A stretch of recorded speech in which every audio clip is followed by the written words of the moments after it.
উল্টে পড়ে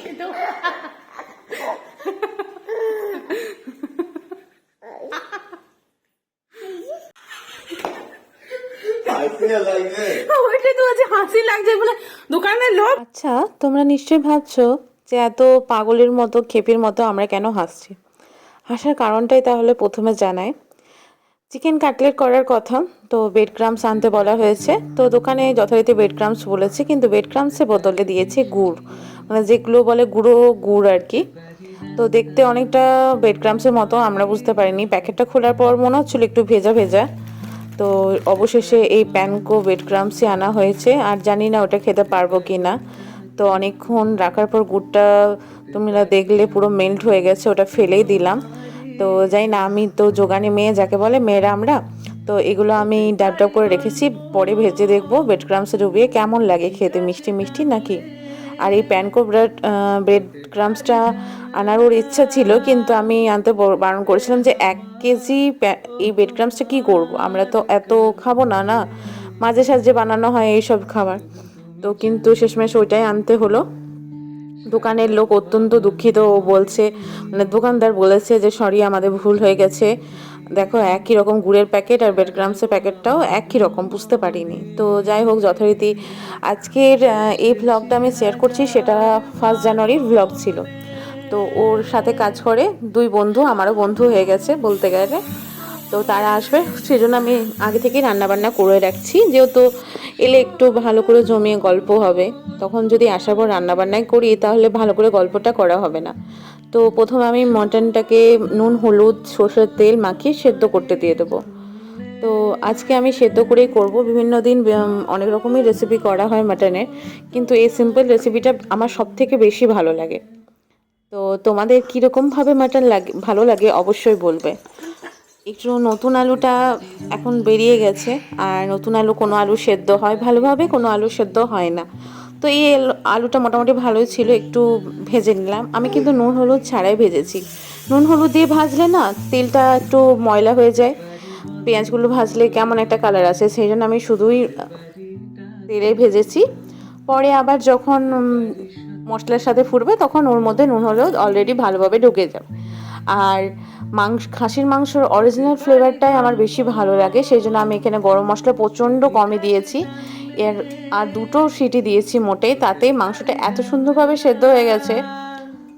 আগে জানি না মাংস সেদ্ধ হতে অনেকটাই সময় লাগতো, কিন্তু এখন হয়ে গেছে ভালোভাবেই। এখন খুব জলদি তাড়াতাড়ি সেদ্ধ হয়ে যায়। দেখো, পেঁয়াজগুলো বেশ অনেকটাই ভাজার পর আমি এখানে মশলা বাটা দিয়ে দিয়েছি। মশলা আমি জিরে, গোটা জিরে, গোটা ধনে, আর আদা রসুন পেঁয়াজ লঙ্কা এগুলোই দিয়েছি। তারপর মশলাটা দিয়ে হলুদ দিয়েও ভালোভাবে, জিরে ধনে দিয়ে ভালোভাবে কষিয়ে নেব যতক্ষণ না তেল বের হচ্ছে। তবে এখানে আমি কাশ্মীরি লাল লঙ্কার গুঁড়োই ব্যবহার করছি। আগে আমি দেখতাম আমার দিদা মা গোটা শুকনো লঙ্কার ব্যবহার করতো, কিন্তু তাতে আমার মানে হজম হতে পেটে চলতো, তো ভালো লাগতো না। কিন্তু এখন এই কাশ্মীরি লঙ্কা দিয়ে আমি রান্না করি। রান্নায় আমি খুব একটা বেশি তেল ব্যবহার করব না, যেহেতু চর্বি আলাদা করে আছে, ওটা তো সিটি দিয়ে নিয়ে ওটা পরে দেবো।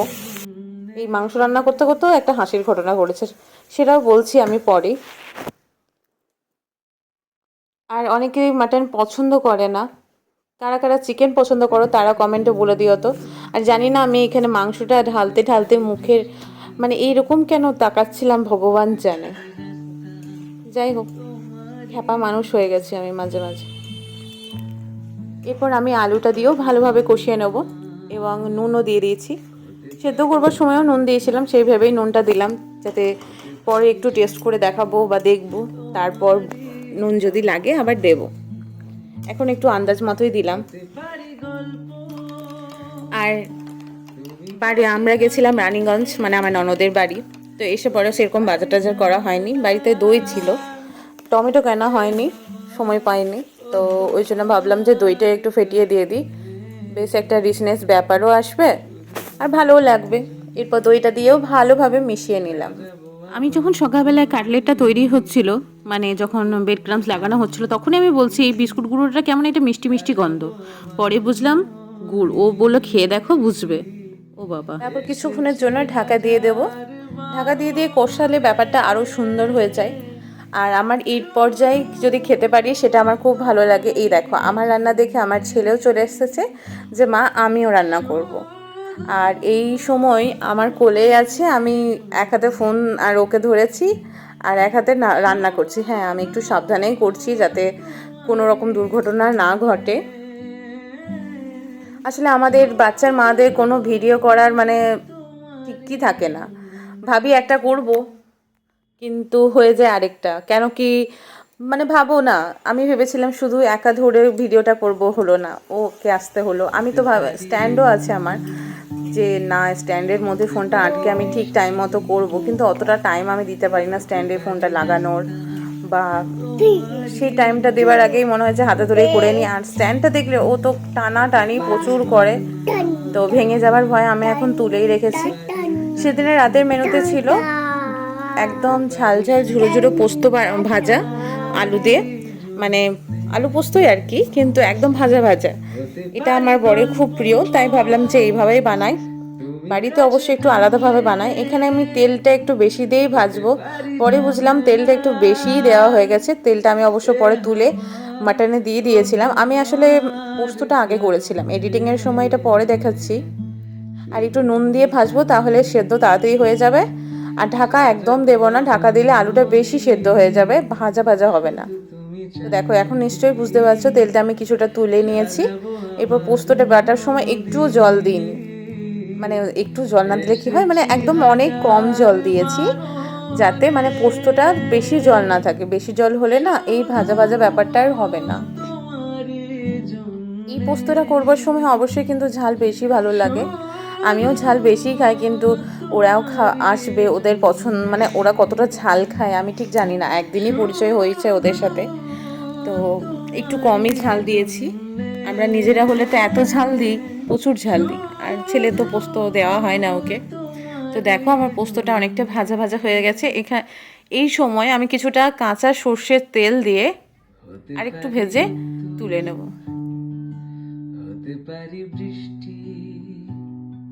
এই দেখো অবশেষে আমার হয়ে গেছে। আর জানি না আমার ফোনের ক্যামেরাটার কী যে হয়েছে আজকাল, মানে আমি যদি ভিডিও করছি করার কিছুক্ষণ পর ওর ব্রাইটনেসটা কমে যাচ্ছে। ওই জন্য আবার একটু ব্রাইটনেস বাড়িয়ে করে নিলাম ভিডিওটা। ভেবেছিলাম তোমাদের সাথে কাটলেটের রেসিপিটাও শেয়ার করব, কিন্তু সময়ের অভাবে করতে পারিনি। সকালবেলায় খুব ব্যস্ত ছিলাম। এখন ও তো ভেবেছিল যে সকালবেলায় কোটিংটা করেই যাব ব্রেড ক্রাম্বস দিয়ে, কিন্তু হয়নি। ওই যে নানা রকম কাণ্ড হয়ে গেল গুড়ের, কি আর বলবো। আমি অবশ্য ওটা ফেলিনি, ভালো করে মানে আরেকবার করে দেখব, যদি ফেলতে হয় তারপরেই দেখব, একবার ট্রাই করে দেখব। গুড়টা অবশ্য অনেকটা পড়েই গেছে। এটা ও থাকলে খুব ভালো হতো, কেন কি একজন ডিমের গোলা থেকে তুলে আরেকজন মাখিয়ে দেয়, ওটাই ভালো হয়। আর তার মধ্যে দেখো আমার ছেলে এসে বলছে মা আমি তোমার কোলে উঠবো, আমাকেও দেখতে হবে তুমি কি করছো। আমার ক্যামেরাটা এখানে পুরো মানে জানি না তেল হাতে ধরেছিলাম না কি, পরে আমি দেখলাম একদম পুরো আবছা হয়ে গেছে, একটাও ভিডিও ভালোভাবে আসেনি। আমি আবার এই ভিডিওটা যখন এডিটিং করছিলাম আমার বর বলছিল পাশ থেকে হ্যাঁ হ্যাঁ বলে দেবে আবছা এসেছে, আমি কিন্তু অত কালো নয়। তো যাই হোক এই তিনটে হচ্ছে, এটাও আমি কোটিং করে রেখে দিয়েছি ভালো করে ব্রেড ক্রাম্বস দিয়ে লাগিয়ে। জানি না কেমন হবে খেতে, ভগবানই জানে, তবে তোমাদের সাথে অবশ্যই শেয়ার করব। টাটা, এখন দেখা হচ্ছে একটু পরে। তো ওরা চলে এসছে, আমার ছেলে তো খুব খুশি, কেউ বাড়িতে এলে না ও খুব খুশি হয়, একা থাকে তো তো খুব মিশুকে, কিন্তু এখনো পর্যন্ত বড়তেও যেন এরকমই থাকে। আর এই দেখো আমার বর কিছুটা ভেজেছে, এখনও পুরোটা একসাথে ভাজেনি, বললো যে গরম গরম খেলে ভালো লাগবে, তো তখন ভেজে নেবো, এগুলো আগে শেষ হোক। তো কাসুন্দি দিয়ে পরিবেশন করলাম পেঁয়াজ দিয়ে। ভিডিও করছিস ওর,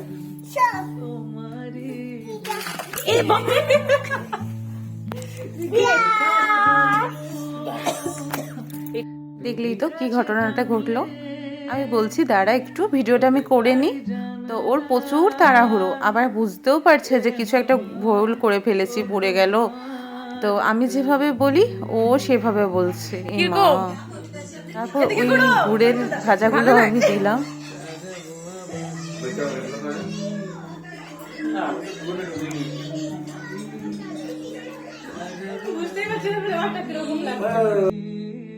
ওরা দুজন তো প্রথমেই রিজেক্ট করে দিল, ভাজলে কেন ফেলে দিতে পারতে। আর এই বান্ধবী আমার তুহিনা, ও বুঝতে পারছে না, ও বলছে যে সেরকম অতটাও খারাপ লাগেনি, কিন্তু আমি খেতে পারিনি যেহেতু আমি নাড়াঘাটা করেছি। আর মাথার মধ্যে একটা আছে মানে গুড়, তারপর চিকেন, ওই জন্য আমি তো একদমই খেতে পারিনি। তারপর আমরা সবাই মিলে মুভি দেখছিলাম। বেশ কাঁথার মধ্যে ঠান্ডা বেশ জাঁকিয়ে পড়েছিল, হাতে ছিল চিকেন কাটলেট, আর সিনেমাটা পুরো জমে যাচ্ছিল। আর এখানে আমার ছেলে দেখো কি দুষ্টুমি করছে, মানে ও ফোন পেয়ে তো একদম ফোনের দিকেই তাকিয়ে আছে। ওকে ফোন না দিলে না ও কিন্তু খুব জ্বালাচ্ছিল, একদম এক জায়গায় বসছিল না। তো কিছু কিছু সময় ওর জন্য বাধ্য হয়ে ফোনটা দিতে হয়, নাহলে ওকে আমি ফোন দিতে একদমই চাই না।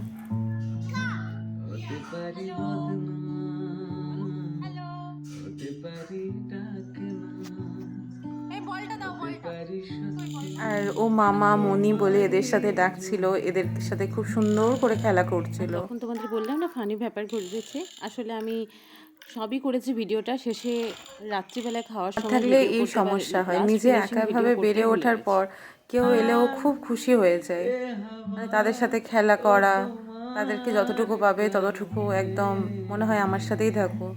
তারপরের দিন সকালবেলা চলে যাওয়ার আগে একটু ছবি তুলে নিলাম বান্ধবীর সাথে। আর এই ভিডিওটা এতদূর পর্যন্তই, দেখা হবে অন্য ভিডিওতে। টাটা, বাই বাই, ভালো থেকো।